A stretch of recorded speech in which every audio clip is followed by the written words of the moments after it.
I'm particularly thrilled that Professor Taylor is with us this week for 3 lectures, and also for the better part of 2 weeks as part of this project, and he'll be interacting with faculty and students in smaller venues as well. Let me say a little bit about the Berkeley Center and about the lectures before turning it over to President DeGioia, who will introduce our speaker. The Berkeley Center is 2.5 years old now. It was created in the President's office as part of a university-wide effort to make Georgetown a global leader in the interdisciplinary study of religion and in the promotion of interreligious understanding. It's an effort that seeks to build on some of our strengths here at Georgetown, our academic strengths, our location in Washington, D.C., our international networks, and on a Catholic and Jesuit identity that is open to other religious traditions and to the wider secular world. The Berkeley Center Lectures, an annual event, are an opportunity to bring a global thought leader to campus, to carry on a conversation, extended conversation with students and faculty on issues at the intersection of religion, society, and politics in our contemporary world. It's now my pleasure to introduce President DeGioia, who will introduce Professor Taylor. Dr. DeGioia is well known to everyone in this room. He's served as president of Georgetown since 2001, and before that served more than 2 decades in administrative positions as senior vice president, for example, as dean of student affairs. He received his Bachelor of Arts in English from Georgetown and his PhD in philosophy. And as president, he has continued to teach courses in the philosophy department on topics including the practice of leadership and ethics and global development. Dr. DeGioia is a member of the U.S. National Commission for UNESCO and chair of its Education Committee, and he represents Georgetown in multiple venues, including the World Economic Forum and the Council on Foreign Relations. And it is under his leadership that our work at the Berkeley Center on Religion and Interreligious Understanding and similar work across our campus has flourished. So please join me in welcoming President DeGioia.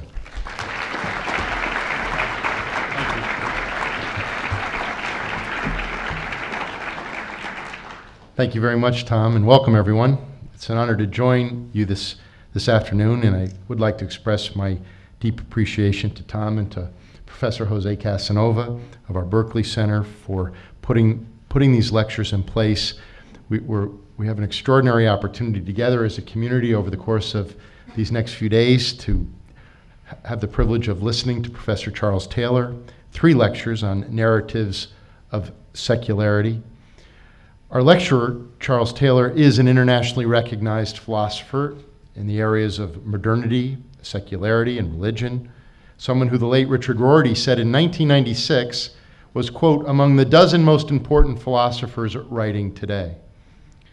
Having received in 2007 both the Kyoto Prize for Arts and Philosophy and the Templeton Prize, and with the recent publication of A Secular Age, it's obvious that Professor Taylor's influence has not only continued, it has never been greater. He has spent a good deal of his career in his home of Montreal at McGill University.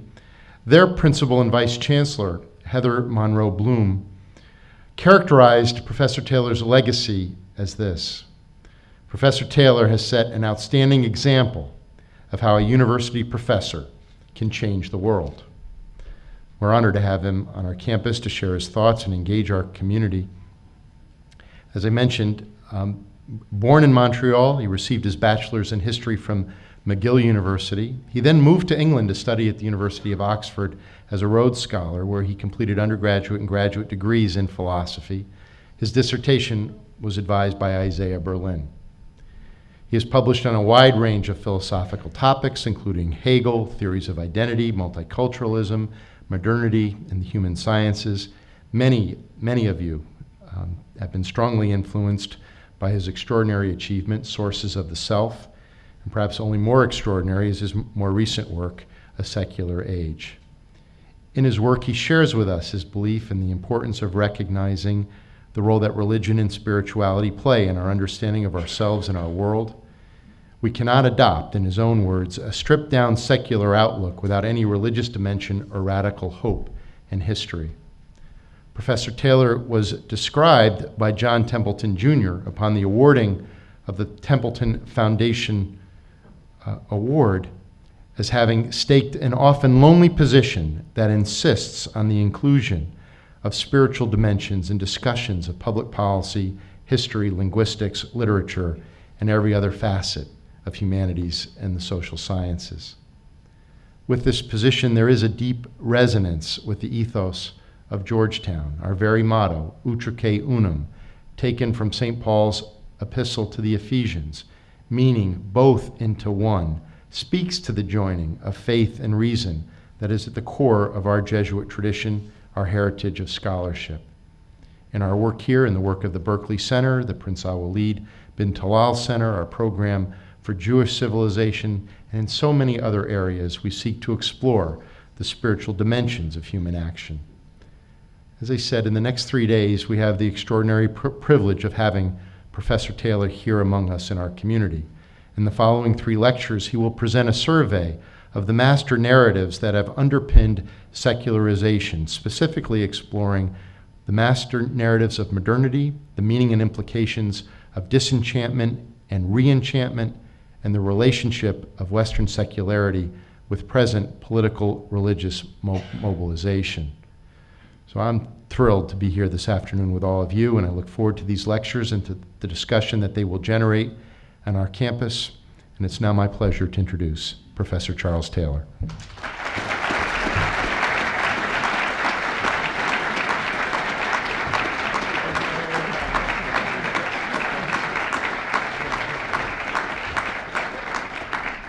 Well, thank you very much, President DeJoy, and I'm very pleased and a little bit rattled by that very positive introduction. And I'd like to say how pleased I am to be here at Georgetown. I know that you have this running, continuing dialogue going on between different faith positions and none, and so it's in this context that I'm very pleased to have a discussion about what I'm going to try to present. Now, what I'm going to try to present, I'm afraid I was asked to lay out 3 titles, and I laid out 3 titles, but then when I thought about it for the different lectures, it may not quite work out that way. So let me try to explain a very simple structure of these lectures, and I don't know how much I'll do today, and how much tomorrow, how much the next day, but this is the very simple structure. I don't know if this says something about my age. There's many years ago, there was a popular song about gangsters in Chicago called "Put the Blame on Mame." I don't know if you would ever, nobody here knows this, that really dates me and so on. But anyway, each verse, somebody does, oh good. Each verse describes some terrible doings of gangsters in Chicago and people being shot up and so on. And then the refrain came back saying, that's the story that went around, but here's the real lowdown. Put the blame on Mame boy, etc. Well, that's the structure of my lectures. I'd like to give a little bit first the story that's been going around about secularization in the West, and then when I hope, deconstructed that to some degree, will come the real lowdown. And so exactly when I move from phase 1 to phase 2, I can't entirely predict, but let's try to dive into it right now. So part of what I want to deconstruct is what people call the secularization thesis, but it's going to come to be bigger than that. Now, the secularization thesis, which was common in sociology a couple of decades ago, was roughly speaking that modernization brings about secularization. I mean, modernization is something that was broken down into a series of different developments that we're all familiar with: economic growth, industrialization, higher education levels, science and technology, social and geographical mobility, urbanization, globalization, mass communication. You could go on in this list, and the different variants of the thesis, of course, picked up different features of this list, but roughly developments in this area were thought to have brought about in the West secularization, and that was generally understood in terms of 2 developments: that religion ceases to dominate the public sphere, public life, and so in one variant becomes privatized. Of course, that was a great oversimplification, and Jose Casanova's work has already shown how that was a great simplification. But I'll come back to making that slightly more, I hope, sophisticated later on. The second development, apart from this moving religion out of the public sphere, was meant to be the decline of faith and practice. Of course, not equally, maybe some more than the other, but this decline. And the thesis was, you see, I mean, these latter developments have in one sense or other occurred, particularly decline of belief and practice in the West is undeniable, though very unequally between societies, very much more in some society, very much less in the other. But what I want to take as a target is the explanation of this in terms of these various forms of modernization. Now, why this is important, I hope will also, I mean, it's not just a kind of scholarly, abstract discussion about history, what happened in history, because when you unpack this, you see that a great many assumptions about religion, spiritual life, and so on are built into this thesis. Deconstructing that, you also get a new take on what the religion is like today. I mean, what the spiritual options are today. So all these things ride on understanding properly what came about in art in the last few centuries. And once again, I'm confining myself to the West. That's also going to become evident. There's a polemical point to that, which I'll bring out later on. Now, this secularization thesis is one of two that have been circling around in the West, right? There were, in the 19th century, one saw a lot more, not a lot of secularization theory as a whole, but those who were propounding the idea that modernity brings about secularization had a much simpler thesis generally. I'm thinking of Ernest Renan, for instance, the French author in the 19th century of La Vie de Jésus and so on, who had this very clear and lapidary quote that I'm going to read you. Il viendra un jour où l'humanité ne croira plus, mais où elle saura. So a day will come when humanity no longer believes, but it will know. And these meant faith on one hand, science on the other. Science will come to the point where no one will have any motivation to believe anymore. And that was, I mean, there are lots and lots, Auguste Comte, lots and lots of people articulated this kind of view. Modernity, if you like, drives out religious faith for the simple reason that it brings in its wake modernity. Science, and science will show that religious faith has no foundation. Now, you still hear that today, but it's not the center of those, I mean, the central point of those who believe that religion is on the decline. You hear it from the sort of angry atheist fringe and so on, who keep pounding the table, why hasn't religion disappeared and so on. But you don't, the mainline theory, which dominated the academy for the 40 or 50 years after the Second World War, you might say, or 30 or 40 years, was this other one that I'm going to talk about. Let's say that there's the Renan one, which is the rationalistic theory, you know, that science drives out religion. And there's the more subtle sociological one, that all these various, or some subset of these developments that I've been describing, urbanization, social mobility, et cetera, they create social conditions in which religion can't sustain itself, and it eventually withers away with some, rearguard action.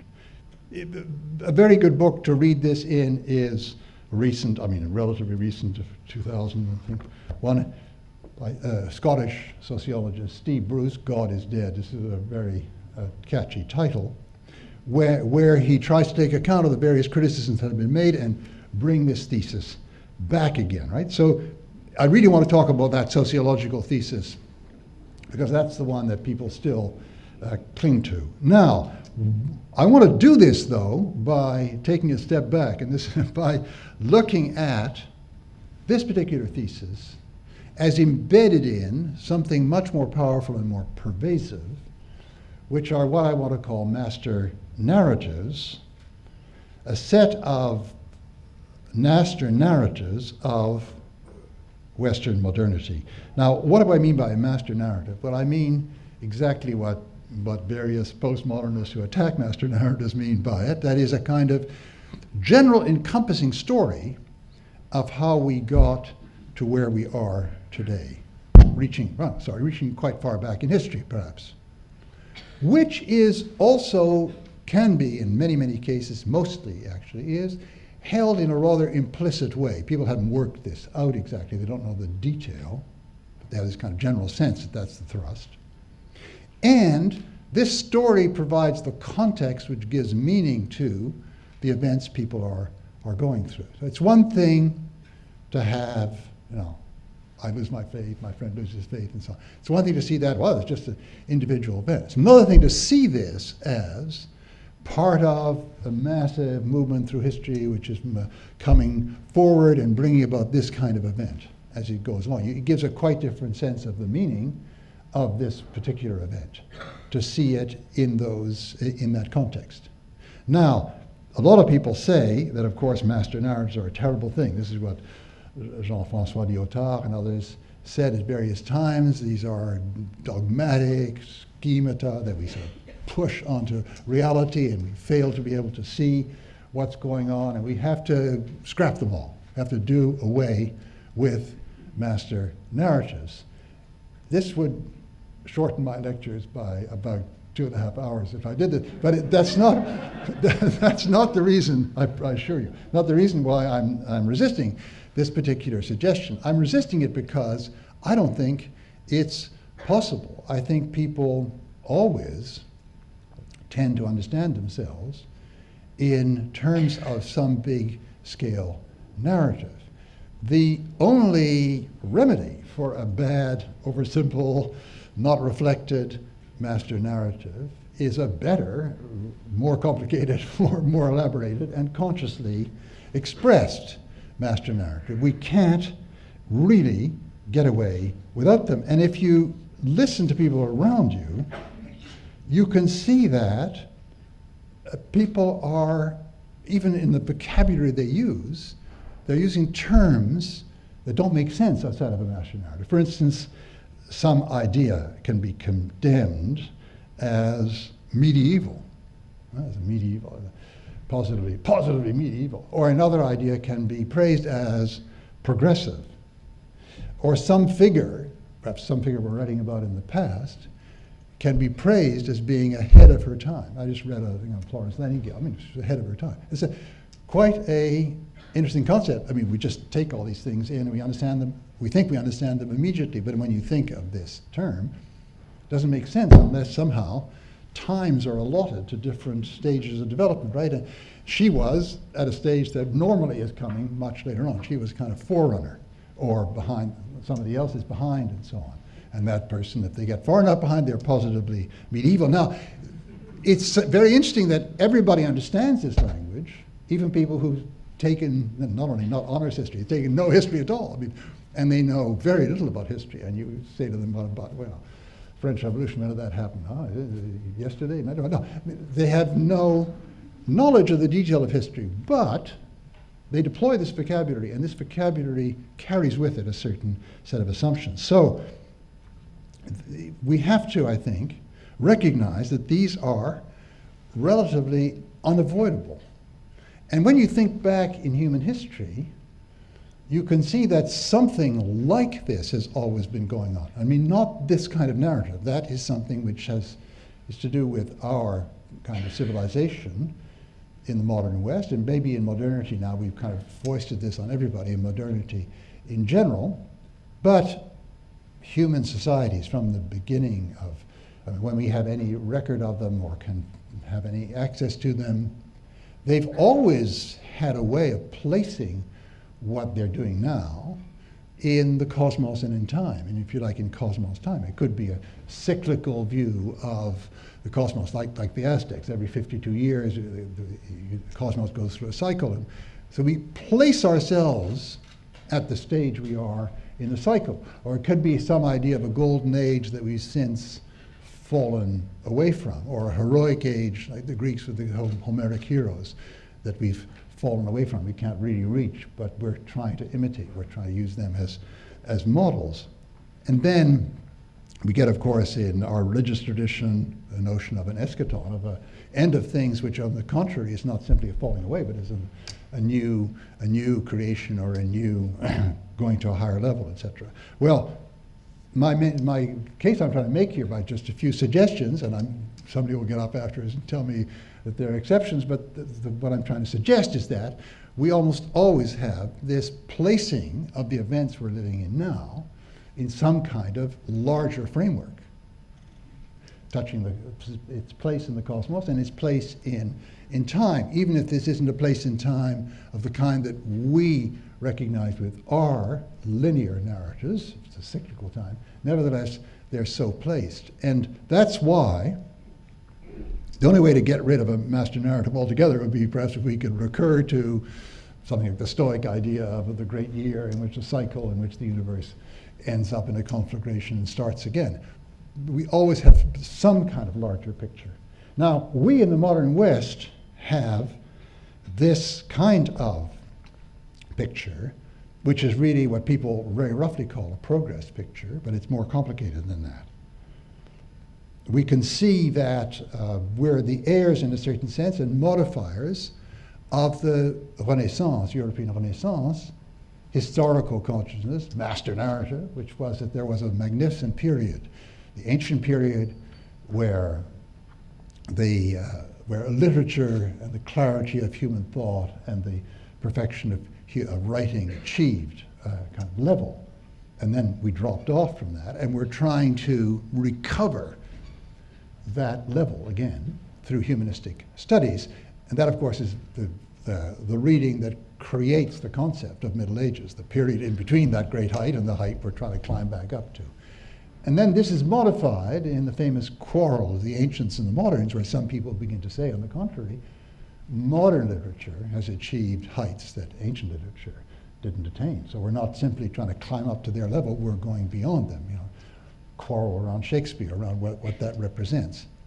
And finally, we get the kind of master narrative that I want to point to, which crystallizes in the 18th century, and with major figures like, for instance, of the Scottish Enlightenment, like the two Adams, Adam Smith and Adam Ferguson, with the idea that human history can be understood in terms of stages. And I'm going to call this as stadial theories, because it's to do with stages. My computer insists that stadial isn't properly English, but I've decided to rebel and declare independence.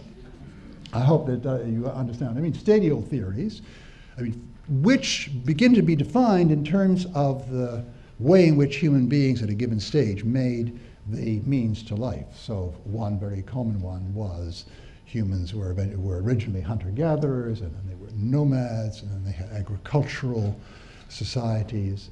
And then now, in the 18th century, we find ourselves entering into what was called commercial society. And the understanding behind this was that these different stages brought about quite different, what we would call today, cultures. I mean, most notably, the thing that people talked a great deal about, Hume talked about, all the Scottish Enlightenment talked about this, and it later becomes a commonplace with a lot of European thinkers, is that the agricultural stage, particularly as we saw it in the ancient polis and also in the Middle Ages, was one in which war,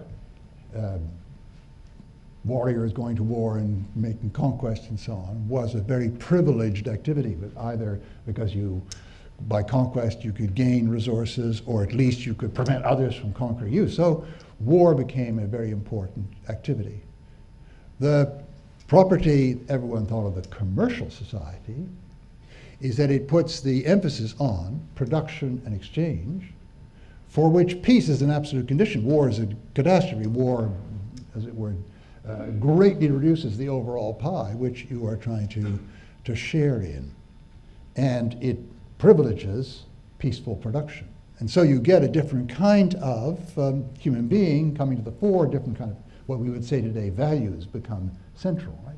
So commercial society comes about, And this is can be thought to be a great advance on two grounds. First of all, begin to see the idea of growth, continuing growth, as it were, not as in history before, where you have prosperous periods after non-prosperous periods, and then a crash because of a war or a famine and so on. We go back down again and up and down, but we never, as it were, go through a certain ceiling, but rather the prospect of continuing progress, continuing economic growth. Secondly, so that's on the, if you like, material level, but on the human level, it's thought, well, surely we all agree that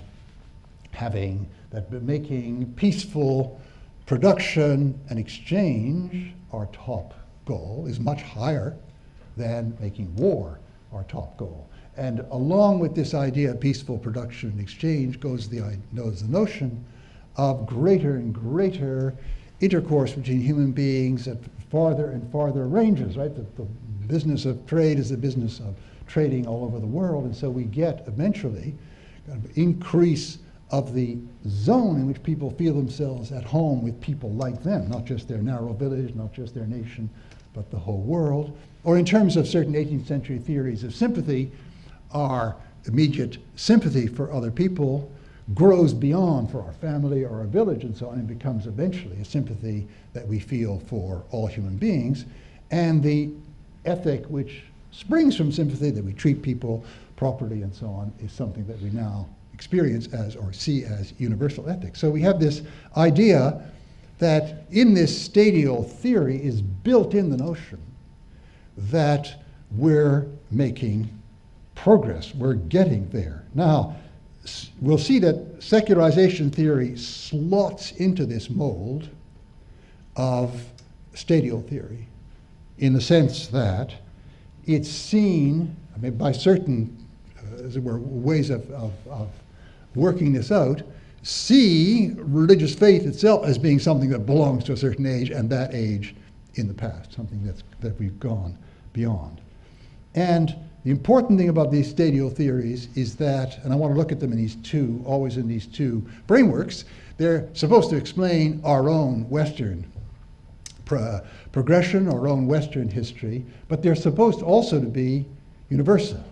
So we rapidly get the notion that what the stages we have been through are stages for all human beings, and we can understand other societies that are, quote, behind us as existing at earlier stages, and therefore, in a certain sense, we are charting their future, and they are helping us to understand our past, right? So these are the two ways in which the stadial theory is played out. So let's look at some of the issues that arise from this, because I've given the very simple, very upbeat version of it all. But from the very beginning, you find that there were doubts and problems. I mean, the two great Adams, Adam Smith and Adam Ferguson, yeah, they thought that modern society is one in which there is a more, as it were, emphasis on and endorsement of peaceful production. But they weren't sure that losing the heroic ethic of the ancient polis and republics was necessarily an unambiguously good thing. They had a lingering idea. You see this in Ferguson's work, you see this in Smith's work.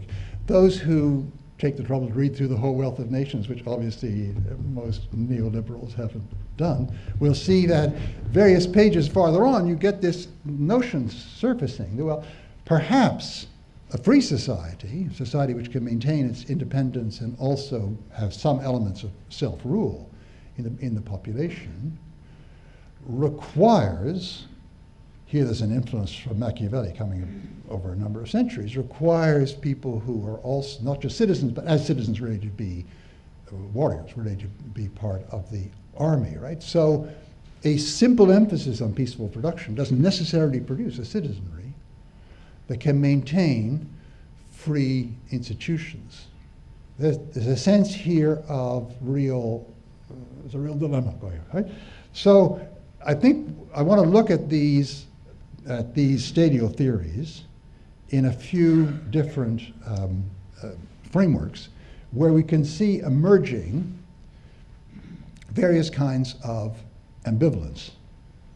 The stadial theories, the idea of moving from a stage to the other, had three possible consequences. Right?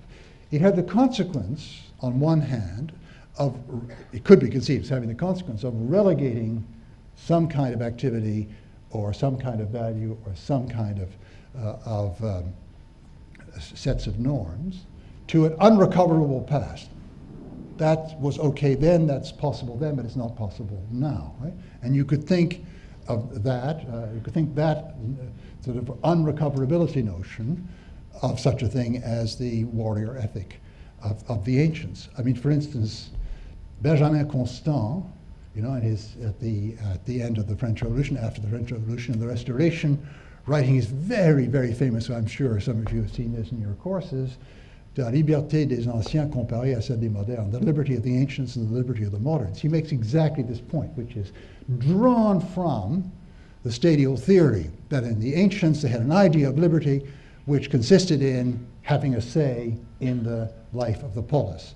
It didn't matter, and indeed, nobody was asking for personal independence. As a matter of fact, in those polis, in those republics, they had a very austere notion of the right morality, and they imposed it on everybody. There was no question of people deviating from this. So there was nothing like what we would call today negative liberty, but there was this positive liberty in the sense that you, as a citizen, you had a say. You were part of the decision process. And we, the moderns, Constant says entirely buying into this, or three-quarters buying into this modern stadial view. We moderns don't have that idea of liberty. For us, the commercial society, we want the independence to act the way we feel we want to act. Right? And that's why, I mean, this is Constant's reading of what was terribly wrong about the Jacobin phase of the French Revolution. They, following Rousseau, made the terrible mistake of trying to make moderns live like ancients, and we can't do that. That's not our way. You read there again. You've got to read to the end of the lecture, and then doubts begin to creep in. I mean, we also want to have. I mean, they were speaking in the time of the Restoration. We don't want to go back to, you know, the absolute monarchy. We want to have some kind of input from citizens through a regular constitution and representative institution. So the question arises in his mind, maybe we need some kind of mix of the two rather than simply modern as against ancient. Okay, so there is this one thing you could think about is that stadial theory could say whatever you want, you can't go back. Another thing it could be doing is saying, and very good too. I mean, well lost. We've not only lost all that, but it's great that we've lost all that. We don't have to have that kind of stuff around anymore. And you know, many people think of this when they see religion in the context of a stadial theory as belonging to the past. It's a world well lost, as it said. And the third thing that you might say is that not only is it a world lost and a world well lost, but that looking at history from the point of view we are now, we understand it better. We get a kind of moral gain, that's point two, and we get a kind of epistemic gain. We understand history better. But each one of these things is contested, so that the actual structure of the stadial theory is really the structure of a set of continuing arguments going on in the West. And those people who accept, I think, too easily the secularization thesis have accepted too easily the oversimplified, not version of a stadial theory, not put in question, not questions raised about whether it was a good thing, questions raised about whether we understand the process better than our predecessors because we have a superior standpoint, questions about whether it is really unrecoverable after all. Now, what I think is true in the stadial theory, or some version of it is true, is the first point. Some things do become unrecoverable. And it's clear that if you look at history in general, that since the development of city civilization and in Mesopotamia in the millennia before the present era, it's been just about impossible to do away with. I mean, certainly barbarians sweep in and they wipe it out, and we have Gibbon walking around Rome seeing the moss growing and all these ancient monuments and so on, but it comes back. It's something that seems to come back. There are certain thresholds we cross in history where it's virtually impossible to bring people back anyway in a permanent way. So there are, let me call these ratchet effects. Like when you pull a ratchet, it clicks and you can't, as it were, get it to move back. There are ratchet effects in history, but the great issue is identifying exactly what they are, and then facing the issue whether these are unambiguously good things with gains and no losses, unambiguously bad things, and there are various reactionary theories which say that they are, and whether, thirdly, they're properly understood only from one or other standpoint. I mean, the certain reactionary theories that say that the development of modern equality, for instance, has made impossible community among human beings, imply not only that we've lost a great deal, but that we don't even understand anymore what we've really lost. Only people who had one foot in the old world, people like Burke, I have to somehow make a compromise between my irrepressible tendency to gesture and these, I'll stand back. So only people like Burke really understand the world that they were just in the course of losing. So this is all to say what I'm going to try to do here. What I'm going to try to do here is not oppose or scrap master narratives as such. I think that's futile, and I think it's not really helpful. But what I think we ought to try to do is seek a serious version of some kind of stadial theory, where we first of all identify correctly the ratchet effects, what things really are relegated to the past, and raise seriously the issue of whether, when these exist, they're simply gains, simply losses, or, as I would almost, in most cases, want to argue, a mixture of gains and losses. So we have to take the master narrative, which is going the rounds in an unreflective way, and purge it of its naivete, and purge it of the confusions and elisions in its unthought. To use that expression as impensé, the sort of unreflected elements in it, which you find in these master narratives. Okay, so I now want to launch into a set of criticisms of very common versions of this stadial master narrative, which I think have tremendously damaging and obfuscating confusions and elisions that are unthought. Now the first is about the very structure of them.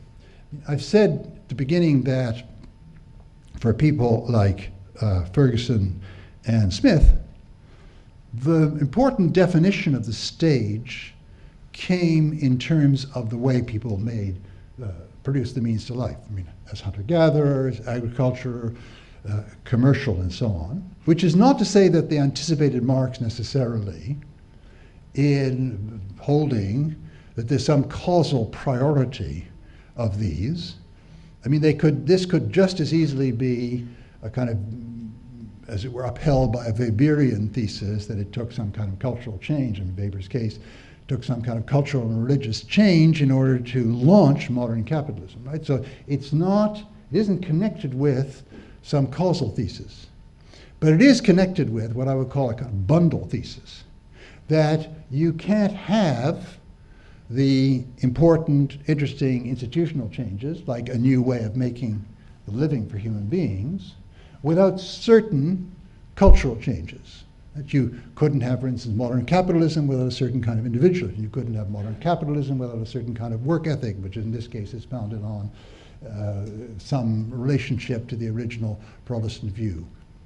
This, as a theory, is part of the unthought, and it has catastrophic consequences when you start to look outside the European case, because what it does is it canonizes a certain constellation, which did indeed go together, certain cultural changes and certain economic changes in the European case, or in some of the European cases.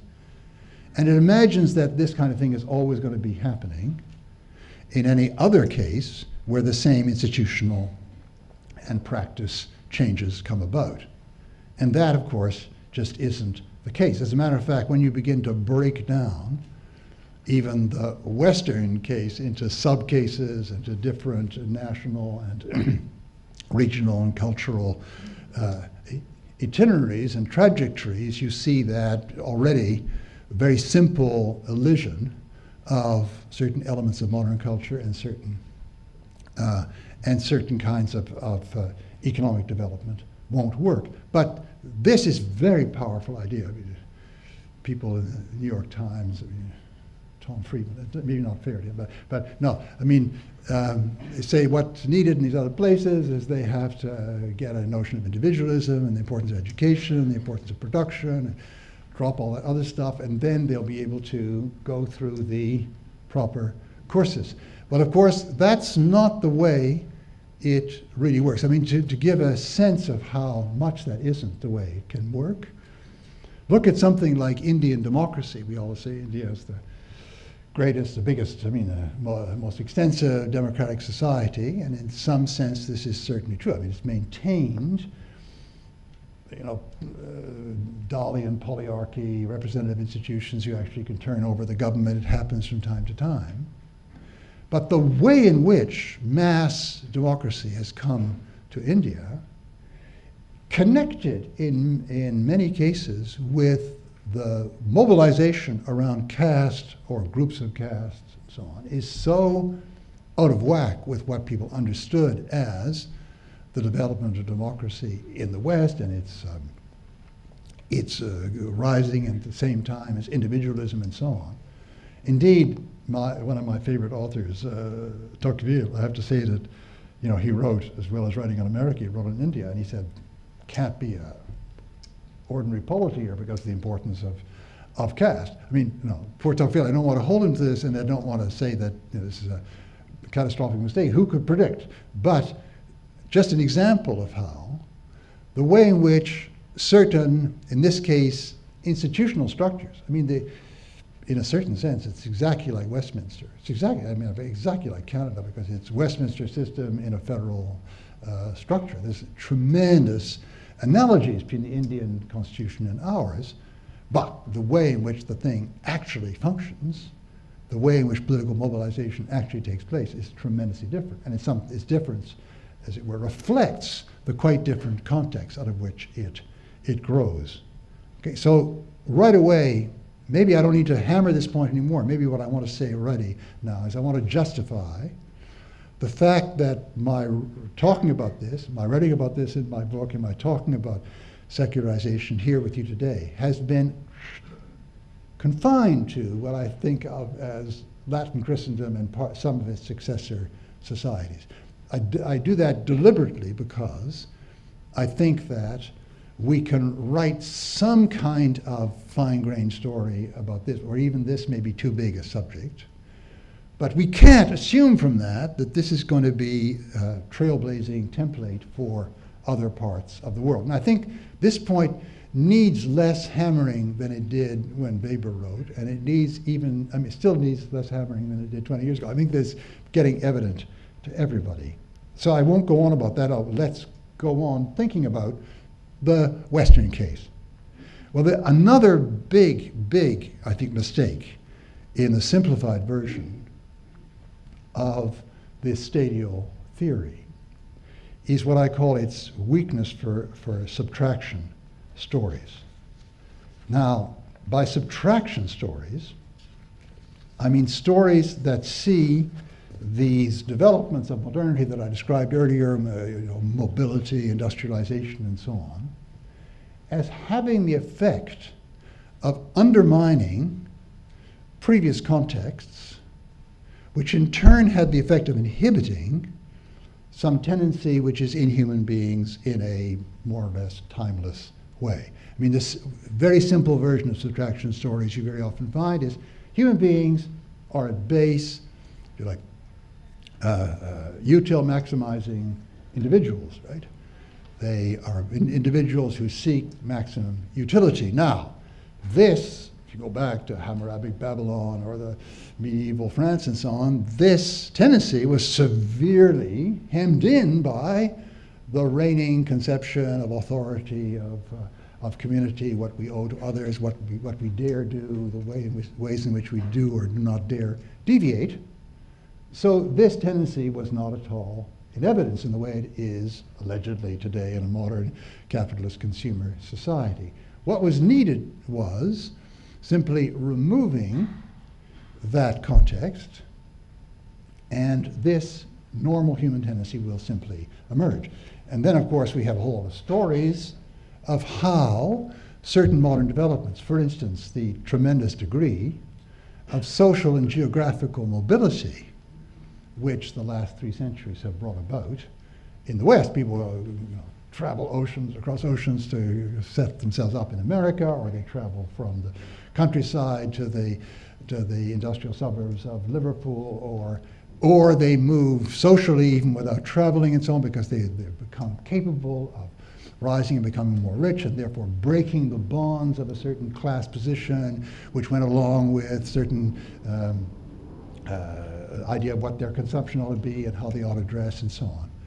So you can look at this whole set of developments as simply breaking obstacles to what? Well, to the underlying, if you like, human nature. Now this is perhaps this particular notion turning around instrumental individualism, so that's a very simple and crude one. It's one you find more commonly in the utilitarian type theory. But this kind of theory can exist on a more refined level. I mean, on a Kantian level, even dare I say. I mean, this is with Kantian philosophy, we're at the very antipodes of any kind of crudity and so on. But the same kind of idea that we end up, when we get rid of the earlier conditions that are hemming us in, we end up as beings who want to make judgments which are universally acceptable. Or we have another version of this, which is not a subtraction story, is not quite right, but it has the same kind of effect. A story like Adam Smith's attribution to human beings from the very beginning of a tendency to truck and barter. Right? They are always, as it were, engaging on a small scale in barter and truck, ameliorating their situation. But of course, this is at the beginning very hemmed in, only with a few neighbors and exchanging a few things. With the implantation of markets, where one is beginning to exchange with much broader and broader bunch of people, with the extension of markets so that more and more things that enter into human life pass through the market. We don't, even to the point where now we have families are kind of no longer units that are free from the market, but each one is getting income and more or less exchanging services and so on. This tendency to truck and barter, as it were, universalized itself, or as it were, breaks through all the barriers. And that gives us the kind of behavior we see in a modern economy. Now that kind of theory, you see, it's sort of like a subtraction story, but a little bit more complex than that. It's not simply subtracting certain obstacles. But what it assumes is that there is some set of tendencies in human nature which are perennial, sempiternal. And what we see emerging in later stages is these tendencies in their pure, unadulterated, as it were, unimpeded form, right?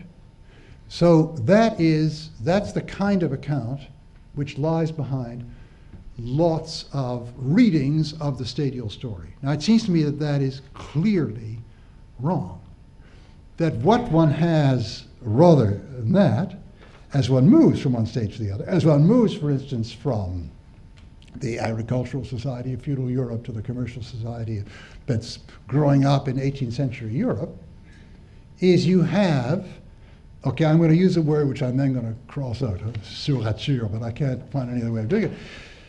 We have the construction of new kinds of identity, new kinds of understanding of what the human good is, of what it is to be a human being, of what we should aim at, of what the excellences are. Now, let me come to the rature. Construction is a bad word because it implies two things. But at the end of this, I'm going to ask you to give me the correct word, and I'll finally get out of this dilemma. It's a bad word because these things are not consciously constructed. When I talk about constructed, the development of a new conception of the free individual, or the fully responsible individual, or the individual seeking his or her authenticity. These are three kinds of individualism that have developed in the West, is not something which somebody sat down and constructed. It's something which is constructed over a long period of time by certain changes, the earlier members of which had nothing like this in their sights, but it ended up producing this. So constructed doesn't mean consciously constructed, but it does mean the development of a new kind of human being with new kinds of norms and standards by which to judge human life. Secondly, constructed is bad if it implies that anything goes. It's just, anything could be constructed, any kind of human, new kind of human agency could be constructed, because plainly some attempts succeed and others don't. That is, you have to see the ones that succeed. I mean, let's take this example, which is very relevant for us today, the example of the modern Western individual, now universalized, the ethic of authenticity, that I owe it to myself to become what I really am, find my true identity and act it out, not to accept simply being, taking over models from my society, from my environment, from my parents and so on, and applying them to myself. Now, that understanding of the human being and human excellence, it could easily have been the case that, as did happen, various elite writers and so on in the Romantic period began to talk about that, and it could have been the case that that just never took on as a kind of mass phenomenon, even as some Fourierists and other socialist writers in the 1830s talked about a society of total, as it were, altruism, where people would just operate with others with total anarchic freedom, but at the same time without any conflict, with a complete consideration for the welfare of others. That was another idea put forward, but it plainly hasn't taken on. So the fact that some of these constructions, all unwitting as they were actually possible, tells us something about human beings. They do answer, if I can use this, recur to this Aristotelian language, which still sounds right to me, they answer to a certain potentiality of human life. So in that second sense, they're not constructed either. So what am I trying to say with this term constructed? I'm trying to say that we have to go through, and we do go through, important transformations in our very understanding of what it is to be a human being, and we do go through those in history, partly because the drift of the whole culture around us pushes us through them, and partly because when we are pushed through them, we, if you like, relate to them, we take them on, we assume them, we take them up with a sense of, yeah, this is what it's all about. But the important point I want to make here is that that kind of, okay, I want to go back to calling it, that kind of constructive activity is totally ignored by subtraction stories. And that's where they make a really terrible mistake. If you take this fact of construction, and the way I'm using it, seriously, the notion of the direction of history being fixed from the beginning, direction of this stadial development, being fixed from the beginning by certain constants of human nature that just need to be liberated and just need to have the obstacles taken out of their way, rather like a good football game where every possible tackler is blocked and so on.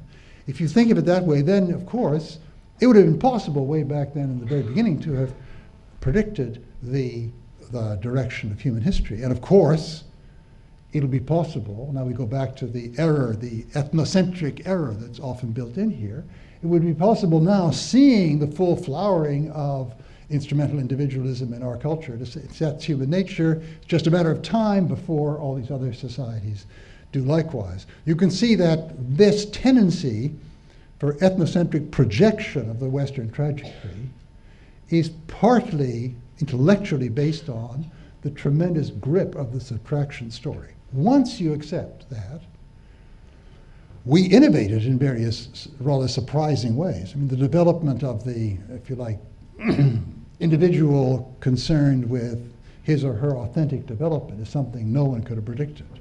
It's a very interesting Western development. It's not necessarily promised to be a development everywhere, or to the extent that it is borrowed, it may be borrowed like Indian parliamentary democracy, it may be borrowed with such an incredible degree of new readings and variations on it that it won't really count as the same kind. Once you get out of the grip of the subtraction story, the temptation to, if you like, ethnocentrism, ethnocentricize, if I can put it this way, in looking at the Western trajectory, largely falls away, right?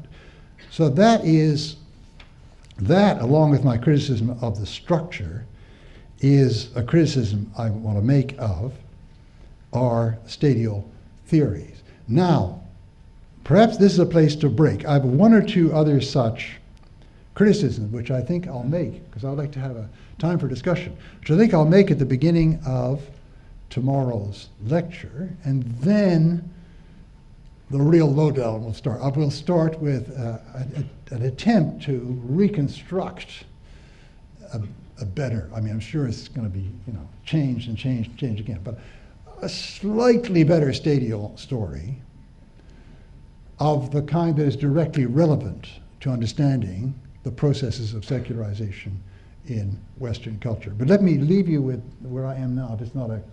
It's always going to be a confusing place. So let me leave you, and let's have some questions and objections and strangled cries of protest.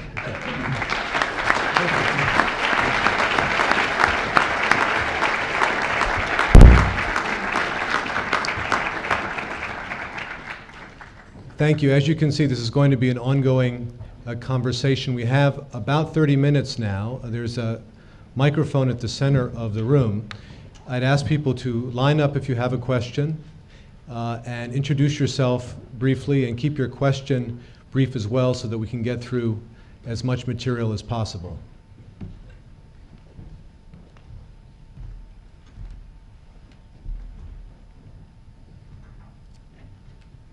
Could you briefly characterize how your view differs from other thinkers like, for example, Hannah Arendt or Jürgen Habermas? Mm-hmm. Well, I mean, there's a big story in each case. See, I don't think Hannah Arendt really tackled this problem of, I mean, she wrote some extremely interesting work on the modern democracy, on the I think she's one of the most important 20th century writers trying to understand that great tradition of thought that you can call civic humanist. That is the ideal of citizen self-government. I think she relates it brilliantly to the ancients, and she writes very tellingly about it. But I don't think that this whole issue of how we developed from the Middle Ages to the present was really very strongly on her radar. I may be wrong about that. But Jürgen Habermas, you're absolutely right. This is exactly covering territory that he tries to cover. And I think that, and I'll make some of this criticism at the beginning of next time from another angle, tomorrow another angle, but let's go at it now. He has a notion, a very Weberian notion, of the differentiation of spheres. This is, one of the really, really big themes of standard sociological secularization theory, that the difference between us and earlier societies is that certain activities which were carried on before without being clearly distinguished and differentiated from other activities like politics and economics, now have developed a set of norms, set of how-to, a set of jobs and functions and so on, making an entire sphere. Right? And Weber tries to argue this into one of the possible causes of decline of religion.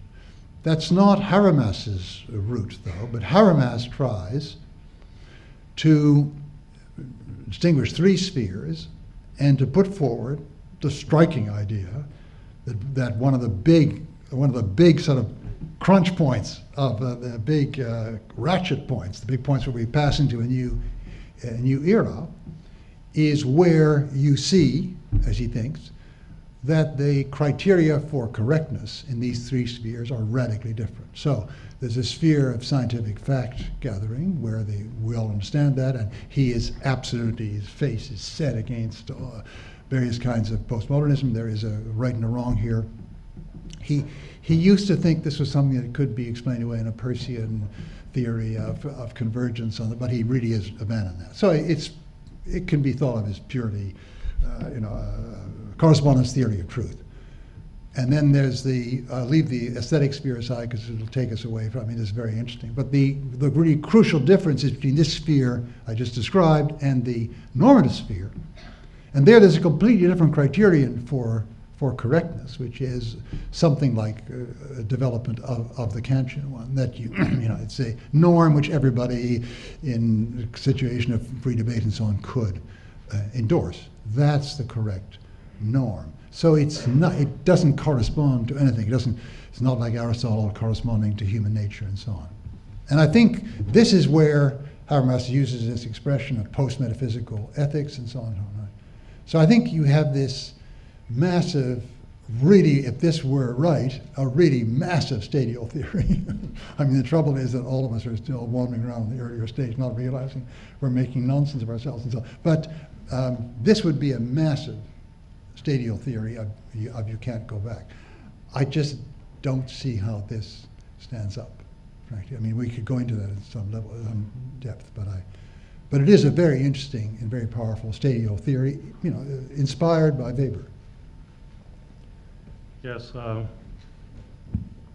my name's Robert Goff. I'm a non-academic, so I might be asking a non-academic question, but I was, as far as take a libertarian notion, I was wondering if you truly believe that the notion of free will that is actually the free will that humans exercise is actually different over the centuries, and how do you reconcile your constructionism theory, that's the term you used, with the idea that free will among people have pretty much, in my opinion, seem to have stayed constant over the centuries? Well, I can see a sense in which you can define free will, in which also define it as constant, but which doesn't seem to me to enter into conflict with, as you say, constructivism. And I'm really feeling I feel a certain amount of inner tremor at that word. I'm sorry I launched it, but that people become, in a certain sense, very different. They come to understand themselves and to seek norms that are very different. But in all cases, they exercise choices.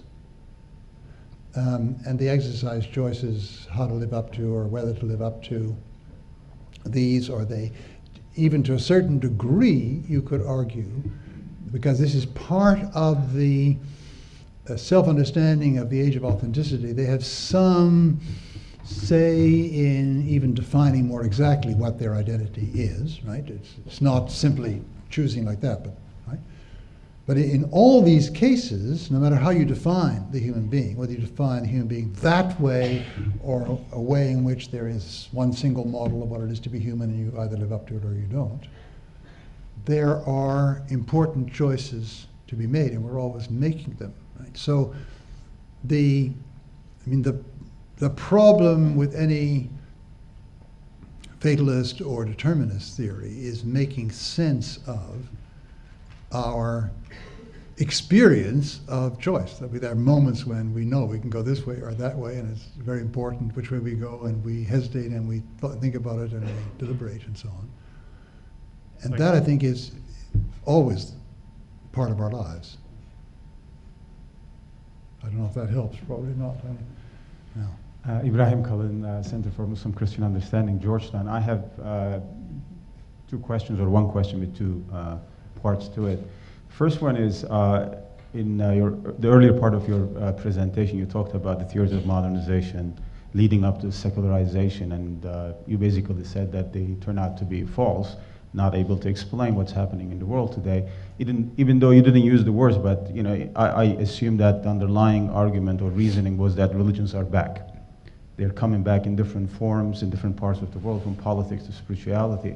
Now, my question is, within the context of your explanation of secularization, is what is the modality of the coming back of these religions? How are they coming back? Are they coming back as if like without being affected or tainted or colored by what happened over the last 2 centuries in the Western tradition and the rest of the world? Or are they creating their own identities, in different contexts? What's the modality of their coming back? And secondly, give the example of India. And I know your interest in the non-Western world also to a certain extent. So my question is, how do you read the developments, the major intellectual developments outside the Western tradition, as far as the narratives of modernity are concerned? The reason I ask this is, even though there are these multiple readings, parallel histories happening, I gave the example of India, different mode of democracy, and all the other core values and institutions that support that kind of democracy are kind of rising and becoming part of the discourse.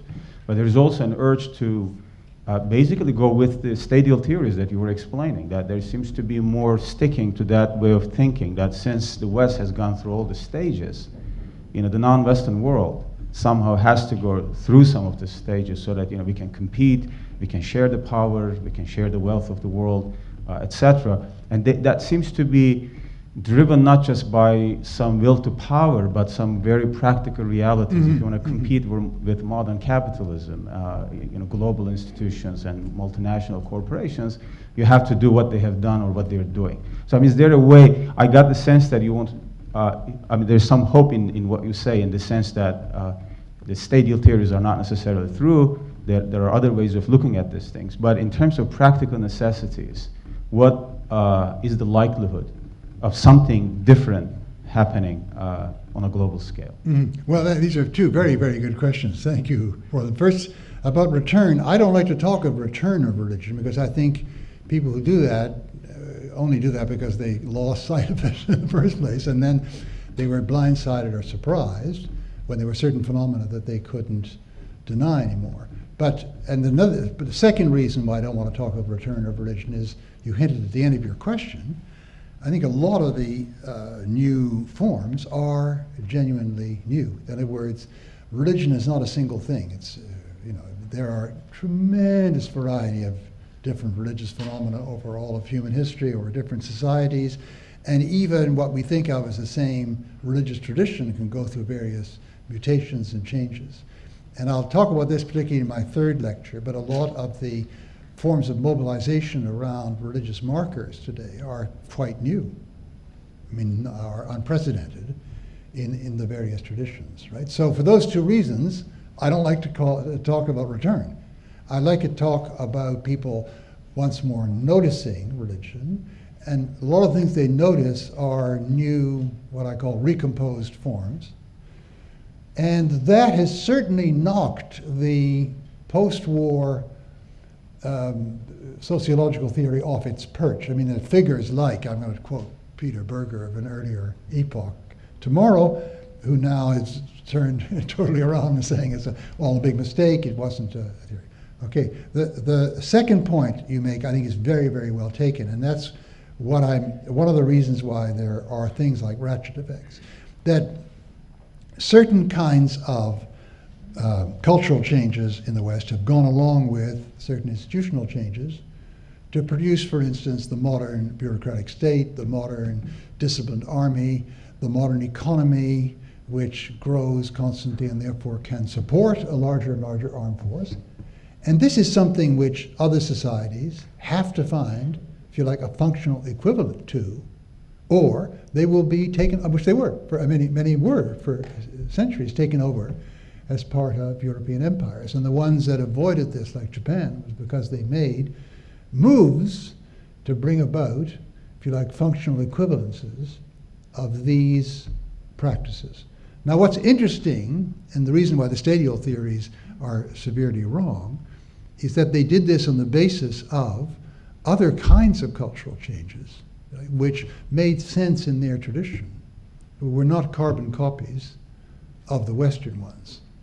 So in a certain sense, there is here what I call a ratchet effect. That is, you can't function in the modern world in the end without something like a Westphalian state, something like a bureaucracy, something like a market economy, something like et cetera, et cetera. You can make a list of these institutional musts. If you don't have that, somebody will take you over and build that kind of thing anyway, right, in your society. And then you may have to throw them off and then build it yourself. But what that entails in the way of cultural change is tremendously different. And it's that which gets lost from sight in the Western stadial theory. Thanks so much for this first of your lectures. My name is Patrick Lee Miller, and I'm at the Center for Hellenic Studies here in Washington. I have two related questions about subtraction stories, and they're both about the Greeks. First of all, you mentioned Aristotelian potentialities, and yet you're also talking about construction. And as you know, because you were the first to teach me this, that the Aristotelian potentialities connote a language of teleology and human nature, and how is that compatible with the construction stories? And then the second question is about, yes, you make very good criticisms of subtraction stories, but where then do subtraction stories fit into your own stadial theory as historical moments? And I'm sure we'll hear about that more, but my anticipatory question is that yes, they appear in the 17th and 18th century full-blown, but they're also there in the Greeks with the Sophists, and especially in Thucydides, where you get in the Athenian plague or the Corcyraean revolution, these moments where societies are stripped away, and Thucydides thinks we all revert to a fundamental human self-interested nature. Yeah. Okay, so these are several very interesting questions there. I mean, let's go back to Aristotle. I'm borrowing from Aristotle, but I'm making terrible amendment or deviation, which I think you have to, if looking at it from modern conditions, if you want to take up some bits of the Nicomachean ethics, which I do, that is, you have to accept that human cultures are tremendously different. So even the list of virtues are going to be different, but not only that, but human cultures change over time, so that the same society, if you like, France or whatever you want to call it, this century and that century, it's two different cultures. And so what you have here is a conception. I still want to hang on to the conception of potentiality. Why? Well, because I think one of the most powerful experiences that Aristotle and Plato were building themselves on, this is not the only thing they did, but was this sense that we have that this is right, we were made for this. This meets something really deep in our nature, and we didn't understand it as fully as we might before we realized it, but now we do. I think that is very, very deeply rooted in human beings. So you take the example I'm using here, which is the modern ethic of authenticity. I mean, what is that but the idea of, there's a certain way of being which is mine. In what sense? Well, what I ought to develop, what really corresponds to me, it corresponds to what a potential, the word almost forces itself on us. But I've made this very, very big, I think, but necessary from our standpoint now. We've seen so many cultures go by and become so different ourselves from what Aristotle's Greeks were. So I think it's an amendment I'm making. Now, is it like Thucydides? I don't think it's like these subtraction stories are like Thucydides in two ways. That yes, it's when you say people get reduced to that, And we all would like to say this at certain circumstances. Terrible, appalling stories of what it's like, and in concentration camps where people become almost animals and so on. People get reduced to the animal, but we don't think of that as the constant tendency of human nature, as it were, which reaches its happy outcome if we just strip away the conditions that hem it in, because we don't think of, at least I don't think, I mean maybe some people do, we don't think of the fact that people could behave in an appalling way as some obstacle being taken away from what they always want to be. We think of it as them in terrible state of deprivation, and I would hate to be that way myself, and I don't know, I wouldn't go there, but it's not, see, it's totally different. We're talking about something in a quite different conceptual space, because this is not the proper fulfillment of human nature. It's not something which is produced by, as it were, removing obstacles.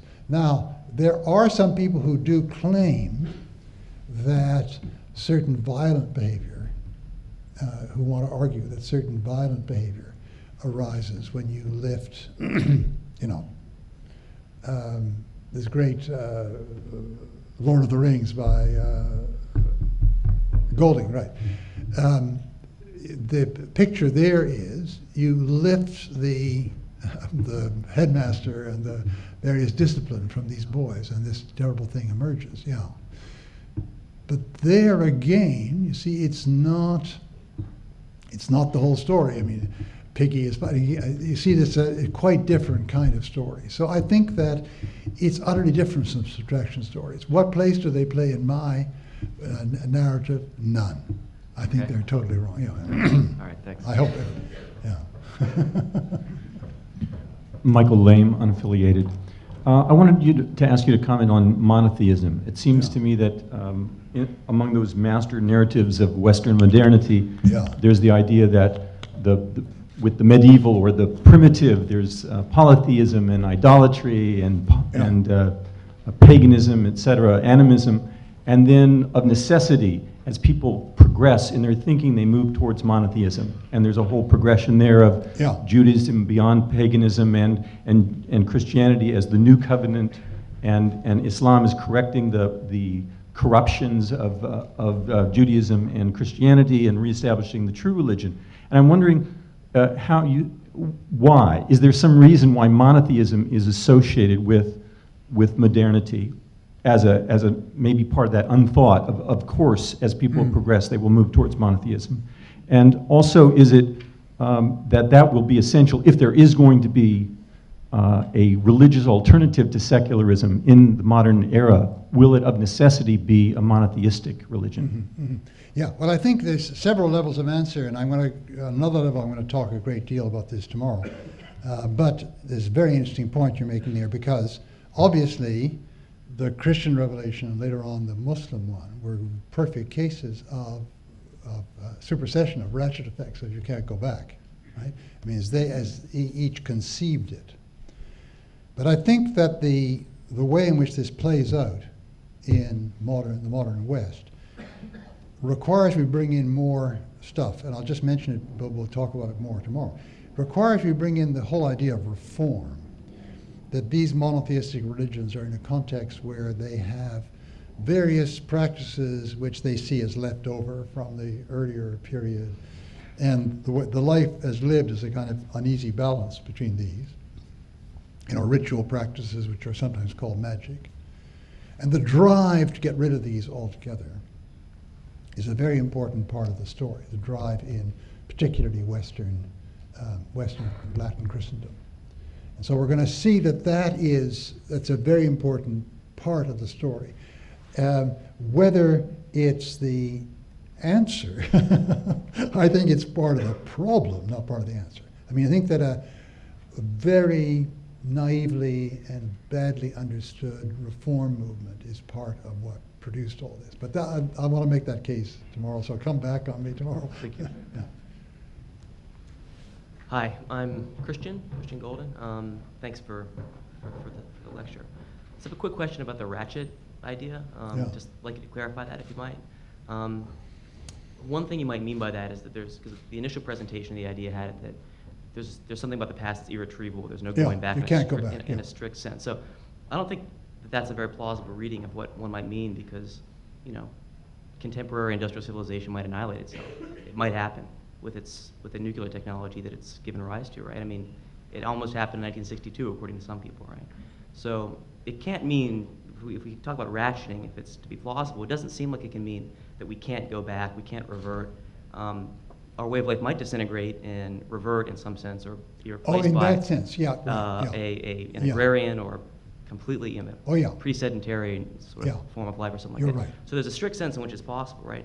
So what one might mean then is that it's not rationally possible, that it would be a really bad thing if that were to happen, which implies that there's kind of an inherent tendency, so long as things are going well, so long as we would be in a position of wanting to evaluate them positively, that they would not go in that direction. So I guess one part of the question is, if we disclaim this sort of strict reading of the sense in which we can't go back, which seems false, is there an evaluative component to this language of rationing that seemed belied by the descriptive characterization that you gave of it first?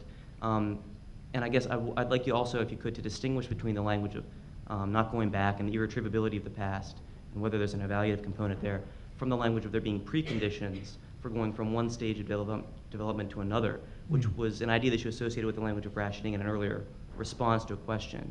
Because that would seem to be much different from the idea of irretrievability. It seems like that's the idea of a certain set of conditions that have to be fulfilled to the extent that we go forward, which is a separate idea from the one of not being able to go back. Yeah. So could you distinguish these things and clarify the idea a little bit? Yeah, very good point, yeah. You're absolutely right. I mean, it means you can't go back net of some terrible catastrophe. But it doesn't mean simple, or it doesn't mean you can't go back rationally or some kind of normative. Let me give you an example.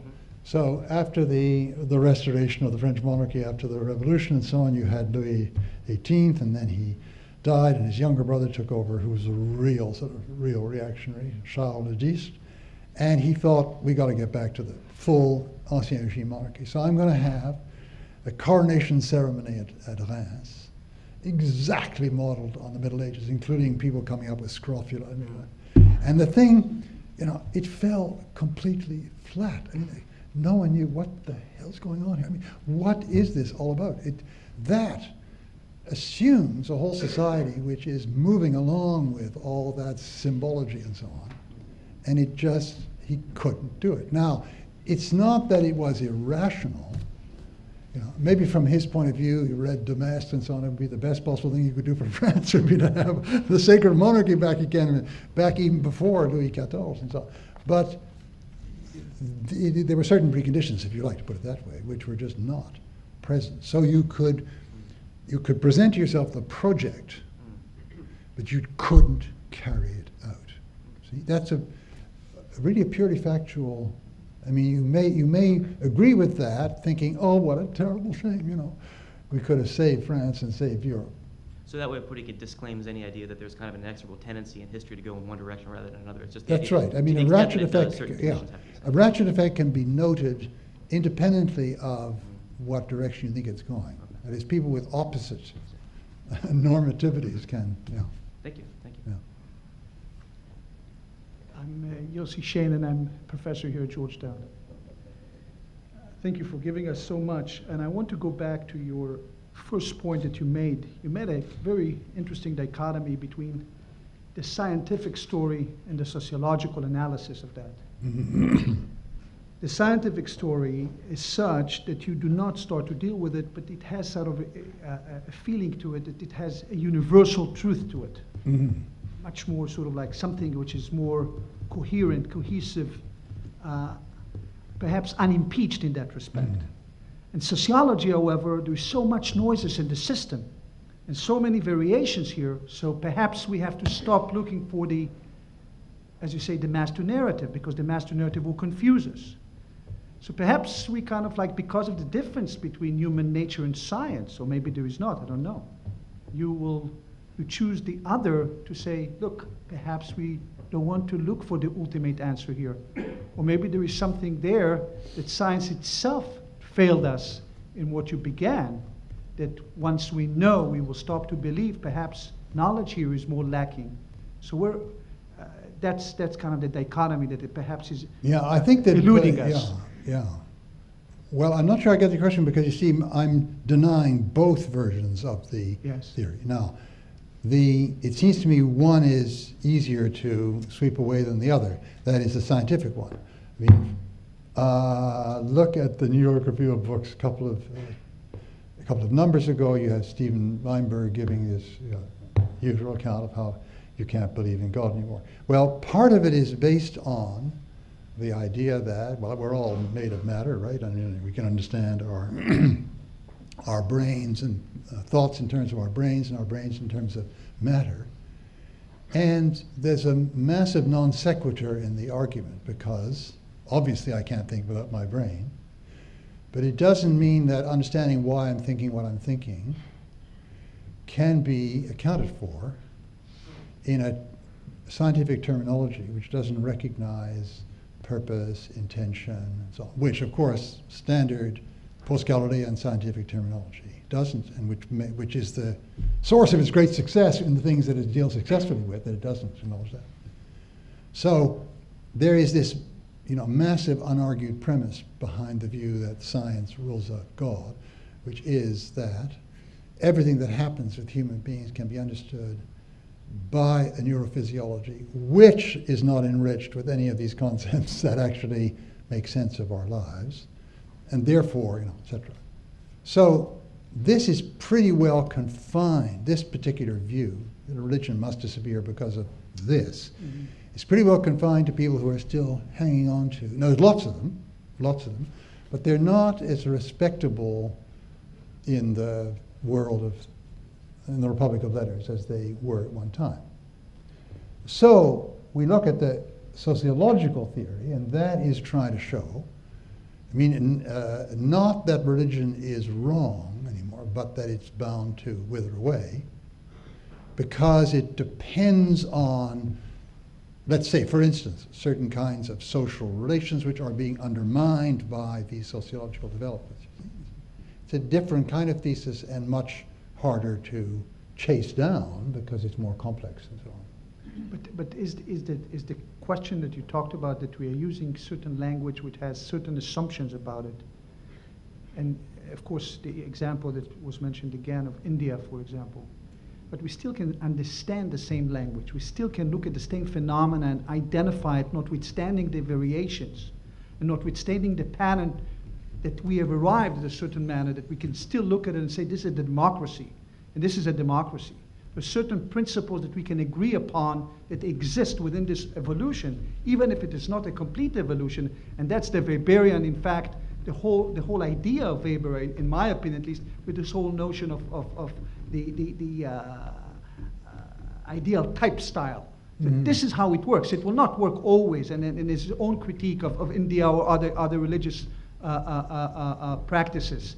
But there is something there that's how it evolves, and even if it's... I don't really see that, because you take any kind of ideotypical categorization, well, somebody might argue, well, India is so different from what we think of as democracy. Look at Jyoti Basu with the Communist Party in West Bengal, and so, of course, he's not there anymore, but but his successors and so on, is that democracy? I mean, we could have endless arguments about this, about whether we shouldn't throw away all our basic categories and start again in the light of this phenomenon, or whether we should simply say it's not a democracy and therefore save our category. I mean, we're arguing this kind of thing all the time. These are essentially contested concepts. You see what I mean? It's not, there's nothing. Thank you. Thank you. I'm Joe Early. I'm a chemist here at Georgetown. You mentioned that you weren't happy with the use of construction. Construction, yes, you yeah. erased it, but then I know, I'm taking it back all the time. And you asked for another verb. Yeah. There's one that comes to mind. It's used quite a bit in scientific discussions these days. It's not widely generally accepted, or widely accepted but not generally accepted. And its use in the scientific sense is somewhat different from its derivative sense, its linguistic sense. I'm referring to the concept of emergence. And you could say these things emerge. Yeah. Now you have a different voice there. This is not the active voice. So,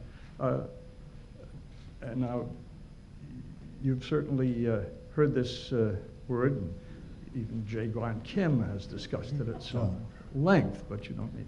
What's your reaction to that? Well, I mean, I note that certain people that I know, philosophy and science and so on, they go ape when you see emergent because they think that you're trying to smuggle in various things and so on. I don't like sending them ape. But I think that we can give, in every given case, in any given case, quite a good circumstantial account of how these new forms emerge. So just saying emergence doesn't really get to it.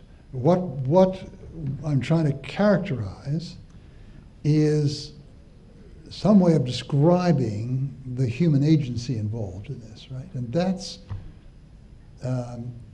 which is why I reached for this word construction and then immediately shrank away from it, right? So unless I get another word which can characterize the human agency involved, I'm not off the hook yet. I still am stuck with this. You want to characterize the human agency? Yeah, there is a certain human agency involved.